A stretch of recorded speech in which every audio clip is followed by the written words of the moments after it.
I studied art, fine art in fact, and I graduated with a degree, whatever that means, in fine art in 1969, and of course immediately joined a band,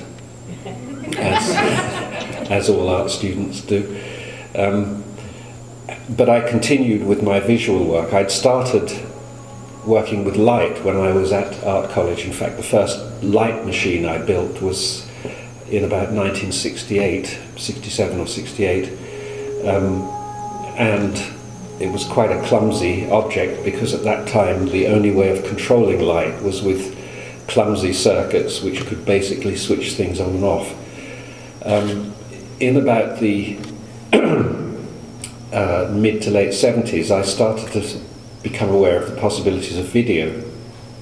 Not video to be used for making television programs, which bored me stiff and still do bore me stiff, but video as a way of controlling light, which of course is what video really is, just like music is a way of controlling sound.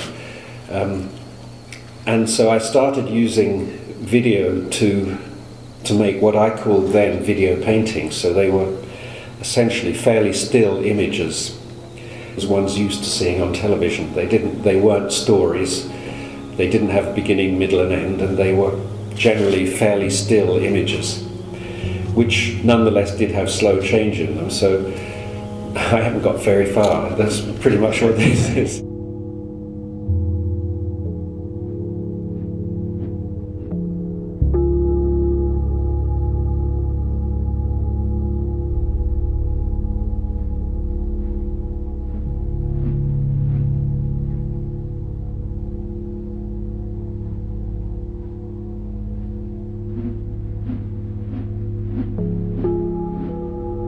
One night about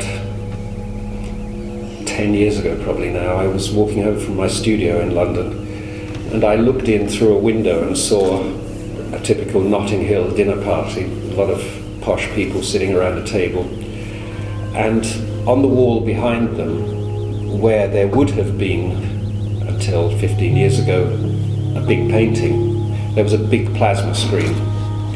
And of course it was black, it wasn't switched on, because what are you going to show at a dinner party? You know, you're not going to have the news on. And I thought, that's a missed opportunity.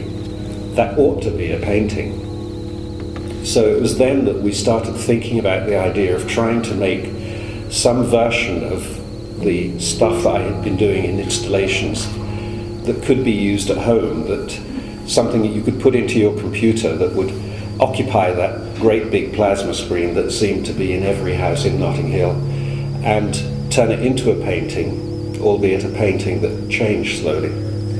And that was really the beginning of this 77 million paintings project.